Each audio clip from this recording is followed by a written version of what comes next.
Well, hey, and welcome to the pens and paper for pen plotting video.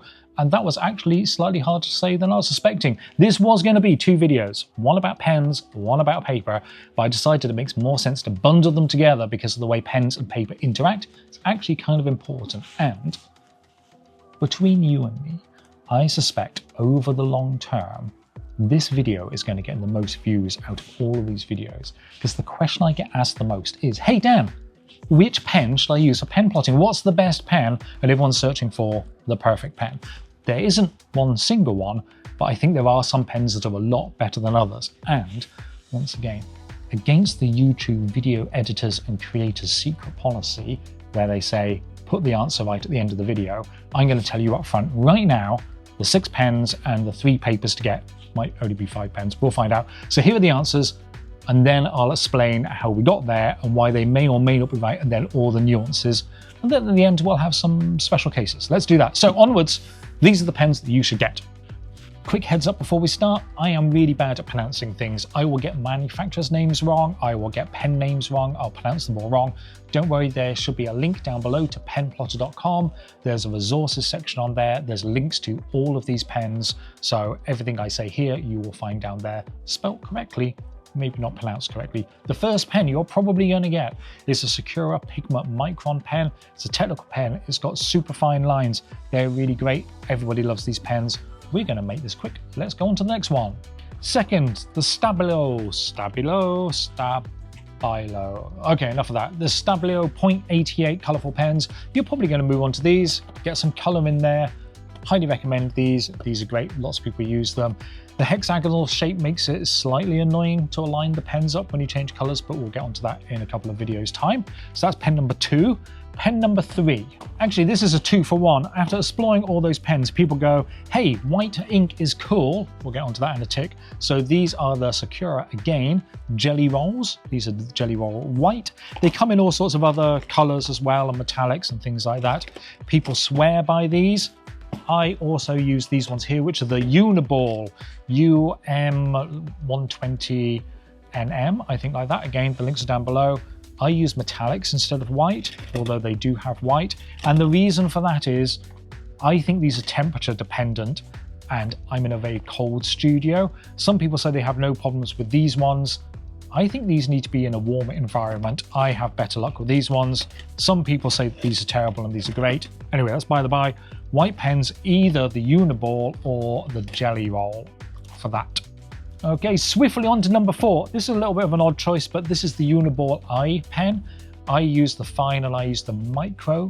I really like these because you can see the amount of ink that is left in there, which is super useful. We'll come on to that again in a moment. These are ballpoint pens, which are different to all these fiber tip pens and metal ones. We'll come into a moment. I really like these because you can leave the cap off and it doesn't seem to be a problem. So I have one of these in my machine constantly with the cap off, so it can just suddenly start drawing. That's a me thing more than anything else. They come in a whole bunch of colors. I find those are really reliable. All right, swiftly moving on. Number 5, TWSBI Eco fountain pen. So these are also great because they have this area here that you can fill up with ink. It's got a plunger mechanism. I will show you that in some B-roll. So it's got a huge capacity for ink, and there's all sorts of inks you can use. So I'm using shimmer inks, glitter inks. You can see how much is in there. Metal nibs become in extra fine, fine, medium, and stub. I suggest the fine or the medium. Extra fine is a bit too pointy. Stub is kind of fun, but maybe a little bit too wide. And finally, the ultimate. This is where everybody is probably going to end up is the Rotring Technical Pen Refillable Metal. Comes in a number of different sizes. The Rotring Isograph Pen. This is probably where you're going to end up. Refillable ink. Buy a set of these in different sizes. They're fantastic. This is probably the ultimate pen if we're really going to go there. But I'll explain the nuances and the journey you go through after we talk about paper really quickly. Paper is simple. 3 different types of paper. That's all you need to focus on. That's a lie. There's lots of different types of paper, but these are essentially it. Right, you're looking for Bristol paper. That is white, super smooth paper. So this one is extra smooth. Not quite sure why it's called Bristol, but you look for Bristol. Super nice, bright white, nice and smooth. We'll get onto why that's important later. The other one I use Bockingford, but you can get other. This is cold pressed, which is sometimes called knot watercolor paper that's got like a nice texture to it. We'll come on to why the texture is important in just a moment. So cold pressed watercolor paper or smooth Bristol paper. The third and final one is Fabrino Black. This is black paper for all your white pen needs. Arduino black paper is super black. It's so good. Those are the three that I recommend. So smooth Bristol paper, rough watercolor, not cold pressed paper, Fabrino black. All right, there you have it. Now I'll explain the journey every pen plotter goes through. Every drawing machine artist goes through the same journey, the same adventure. Obviously, that's not true. I'm being dramatic, but it's pretty close to the truth. And it's something I'm going to save you time on by telling you the journey now so you can jump straight to the end. Some artists will sort of go out at a side branch. You can explore different areas. There's so much more to it, and we'll talk about that in a bit with all these other pens. But this is how it goes. You get your drawing machine. You get your Sakura Pigma Micron technical pen, cheap, very precise, lovely. You put it into the drawing machine. You make your code, you have very lovely straight lines or curved lines. You use Bristol paper, it's beautiful and smooth, and the end result looks a bit like this.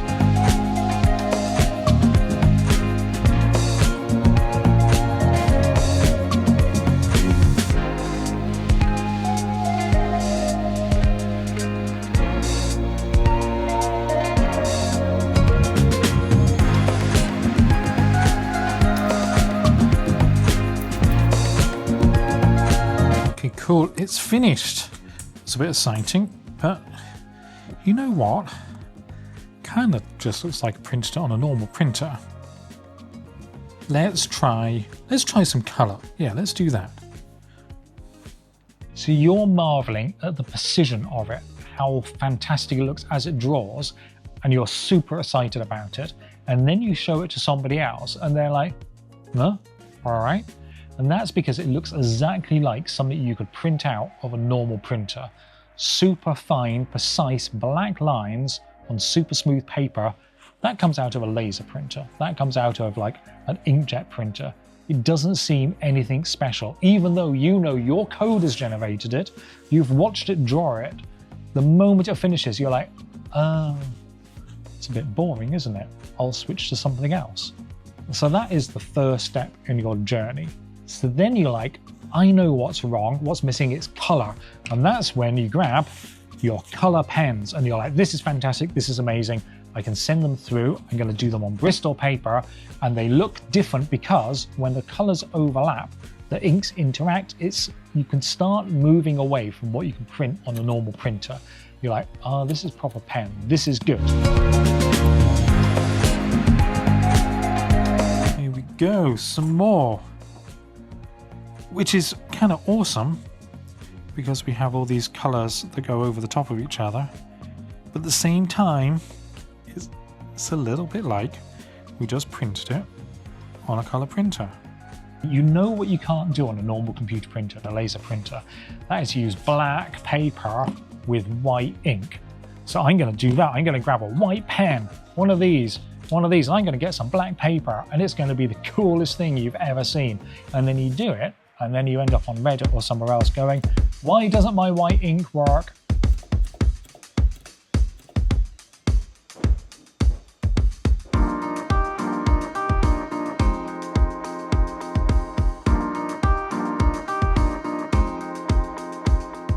And that's because these appear to be made out of dusty chalk. Unlike all the other inks that you're like, oh, this is kind of cool. This is so hard. This is so hard to use. White ink is really difficult. It's not impossible. People can do it, and we'll talk a little bit in the future about what we can do. My only answer to white ink is, and we're going to be able to do this because we're controlling the code, but I'll show you other ways of doing it in future videos, is when you draw a line with white ink, you first go one way, and then you go back over the line, back the other way. So you do the whole design twice, once in one direction, once back in the other direction, and you add an extra little bit of weight. And if you're me, you try to make sure it's in a warm environment. Some people have no trouble, you might have trouble.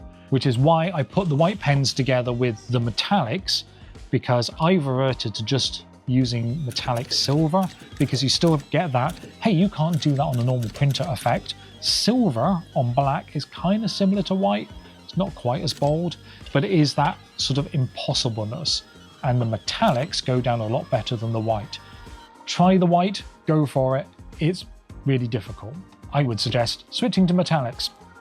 Right, next up is you're going, well, that's kind of cool, but I do like the colorful stuff on the smooth white paper. But again, it looks a little bit too much like it's been laser printed.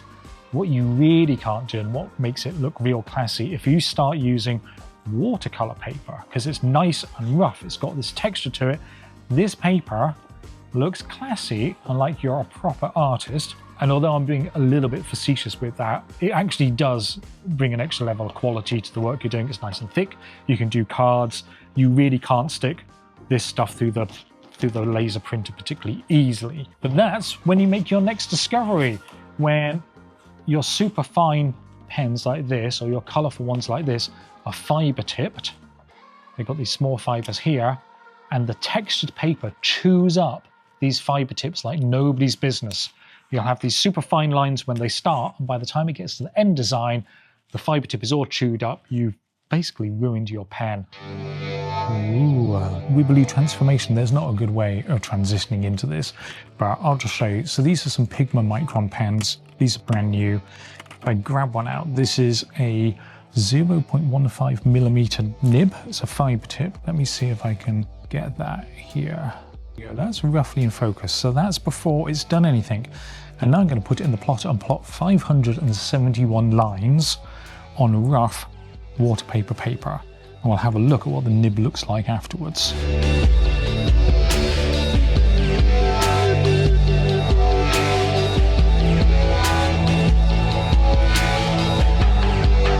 So there is a nice fine line.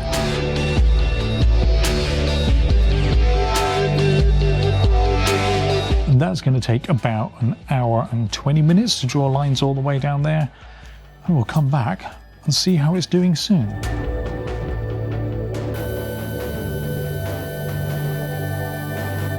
All right, so it's just finished. I'll show you this in a second, but if we grab this, all right, there we go. It's a little bit hard to see the nib there, but it's definitely worn down, and the lines have gone a lot paler. Let me see if I can show you. So they start off pretty strong here, but then they very quickly start to get paler as the nib softens up, and you'll notice it a lot more on bigger pieces of paper and with different sized nibs. I've actually used that to my advantage sometimes, of having the design intentionally start to degrade as it goes over. But yeah, if you want to chew through and ruin your nibs, then using fiber tips on textured watercolor paper is a really good way of trashing pens. Right, okay, back to whatever I've previously recorded. So you can either switch to like these pens here, which aren't they aren't the highest quality pens on this type of paper. They'll certainly work, but what you can do is switch to a metal nib. So your fountain pen, so a medium fountain pen, or maybe just a fine fountain pen with its metal nib on the watercolor paper, you're not going to wear this nib down. It's going to be great. So you have your lines on textured paper. And you can have a lot of ink as well. So this is where we're going to move to metal nibs, textured paper, and the final ultimate evolution, the Rotring Isograph pen with its metal nib, super precise, it's not going to wear out, and you can use it on this texture type of paper and it will survive and it will be fine. This is where you're ultimately going to end up, probably a number of different ones. The trouble is the reservoir is quite small. You will see some really cool people taking this bit off and extending the reservoir. That's an adventure for the future. And yet, there's more. Let's rewind a little bit. Say you like your smooth Bristol paper and you like these colorful pens here. And we're like, okay, we're cool. We're using these. We're having some great designs. It looks fantastic. I'm going to sell them online. I have to tell you, these are not light fast. these colourful pens will fade. You'll sell an artwork to somebody, they'll put it in a frame, they'll put it up on the wall, and within a year, the reds will have faded and you'll feel super bad about the fact. Luckily, I already know enough about inks to have not done that, but it's something I'm really fearful of when I see people doing artwork with these and I'm like, really don't sell those. They look great on Instagram. Take photos of them for Instagram, take videos for TikTok, but don't sell work that's used with these pens. So then you go down the route of, okay, so I want something that's light fast. All right, well, these Pigma Microns are light fast, but they're fiber tipped. So I can use them on Bristol, but if I want to have something on the rough texture, I can't use these pigment pens. I need to use metal nibs. Fountain pens, ink that goes in fountain pens, generally not light fast. The difference is dye-based ink that's very liquidy tends not to be light fast. Pigment-based ink tends to be light fast, but pigments are made up by small particles which tend to clog metal nibs. So you end up with some pigment pens with a fiber nib that you can't use on rough paper, and then non-permanent ink in metal nibs here, which again is why you're going to end up with the isograph with its permanent ink that goes in here. And I've got one more rule of thumb to tell you, which is basically if you have pens that come in a vast range of really vivid, lovely colours, they're not light fast. Permanent ink, which is basically pigment ink, tends to be dull in colour. So if we go, I'm going to grab some Staedtler pens here. So I've got magenta, cyan, yellow, and then purple and brown. These are permanent inks, but these colours are dull compared to these colours, so you have a choice. Right, not light fast, but dull. Choose your weapon carefully. So I would say the holy grail, and I'm still searching for this, and maybe down in the comments people will be able to point to this if they have found it already, is being able to use the metal tip fountain pen TWSBI Eco. Because of the large capacity, I want a permanent, fade-resistant pigment ink that goes into one of these pens where I can consistently buy the same colour. Because a lot of things with inks is they're made in batches and they go out of stock. I want reliable, permanent, can go in one of these pens. So these type of pens, I know they're always going to make them. And these ones, I know they're always going to make them. And if I'm getting red, blue, green, black, then I'm guaranteed pretty much to get those colours. Although it was starting to get a bit ropey getting the Rotring isograph ink, and trying to buy this ink actually got really tricky a couple of years ago. So that's what we're looking for, the holy grail, non-fading, metal tip, permanent, that I can always just buy whenever I need it, that doesn't change with fashions and things like that. Alrighty. So while I maybe haven't told you exactly the pen to get, although any one of the 6 I've told you is probably going to be good enough, as you can see it's slightly more complicated than just going, this is the perfect pen. I think what it boils down to is to start off with, you can go for nice colourful stuff and do exciting adventures on smooth paper, or so like metal nibs with really fun ink in it on rough paper. If you're just taking photos or putting videos up on Instagram, if you're going to start selling your work, then it gets slightly harder because you want to have a permanent light fast ink that's archival and doesn't fade. And that's where the adventures and the exploration starts coming in. Really depends on what you're trying to do. If you're just having fun and exploring, then anything goes. And with that, let's have a look at a few more different types of pens you can use. Well, I've got my hat on now because it's cold. All right. All that aside, one of the fun things about doing pen plotting is exploring all the different mediums and the pens you can do. There's no definitive answer, but I'm just going to show you a few of my favorites here for sort of what else we can do. Let me just show you. We'll go through this quite quickly. So over here, fountain pens that you can fill with a lot of stuff.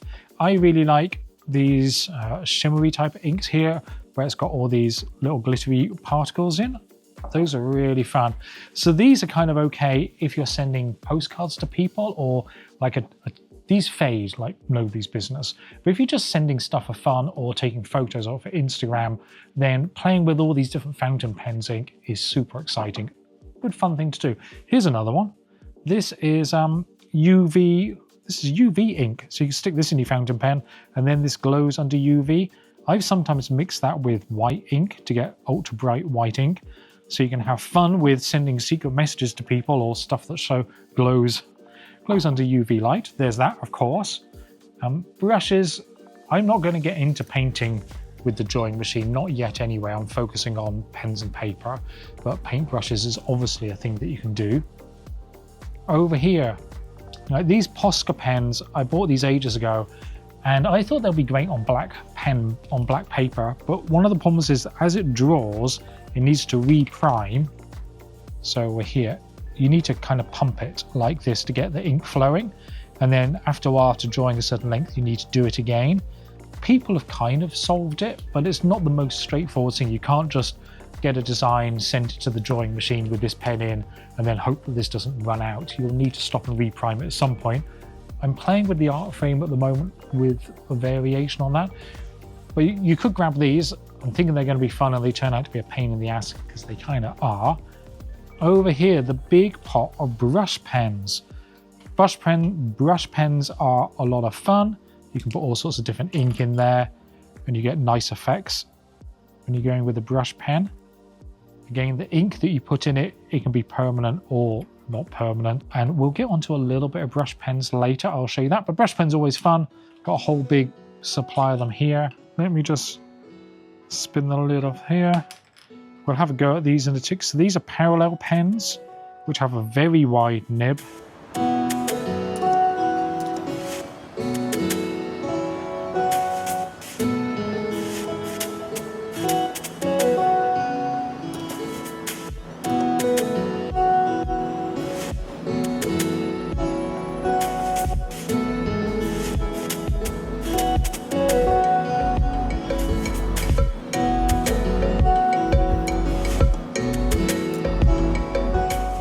Have all sorts of fun with one of those. Pencils, you would think pencils would be straightforward, but they're not. The trouble with pencils is there's not enough downward pressure unless you use a really soft pencil. When you use a soft pencil, you sharpen it, so you have a fine line, and it very quickly goes soft, and you then have to stop it and resharpen it. If you use a hard pen that won't soften too quickly, you get a fine point, but it's very light. You would think pencils would be easy, but pencils are surprisingly hard. Okay, let's talk about this one ever so quickly. This is the Faber-Castell Grip-O-Matic auto feeding pencil. It's called an automatic. Not all automatic pens are the same. Sometimes when they talk about an auto feeding pencil, what it really means is it just turns the lead around, so you always have a sharp edge. It's not really auto feeding. This is the only one that I found that kind of keeps feeding out the lead at the end. And what happens is, I push it in. If I just show you this, that when this presses down on paper and comes back out again, it feeds the pencil out. So most of the time it's okay, but when it wears down, this goes in and then it feeds out again. This very much depends on the design you're doing, because it has to push that in and then back out. If you're just drawing a single long line, it will never get a chance to feed out. If you have the pen going up and down quite a lot, then it does have a chance to feed out. You do still have the thing of like having new lead and then it wears down and goes soft, but this is the only one I found, Grip-O-Matic Faber-Castell, we'll show it again, that actually has a good auto feed lead. That's the answer to that. Last one, and then we'll talk about paper a little bit. This here, tungsten tipped, nice sharp point here. We've done some engraving on copper plate here and then taken prints off the copper plate. So if you want to do some printing this way, this is a really fun way of doing engravings. Sure, you can do engravings in your pen plotter. I know all of this is kind of obvious, but we can draw on card. That's a nice texture there. Tracing paper, draw onto tracing paper. And then we got fancy deckled paper here. This is proper Somerset printing paper. And then this is really rough handmade paper. Let me grab one of these out. This paper here is super rough handmade, but it actually looks really great with brush pens. So you can experiment with that. And the reason why I'm showing all of this Oh, let's find some more. Here we go. We've got some more handmade paper. So this has got flowers and petals in it, which is kind of fun. Got some really fine Japanese ink painting, acid-free archival paper. This colourful handmade stuff as well. Metallic silvers look really good on this paper. There's more of this paper down here. And then again, just more random stuff. Handmade paper. So I'm often drawing onto this handmade paper here. This is hand dipped. All these different pads. You just go get some pads, draw on them. And a thing that people love to do, let me just close that up,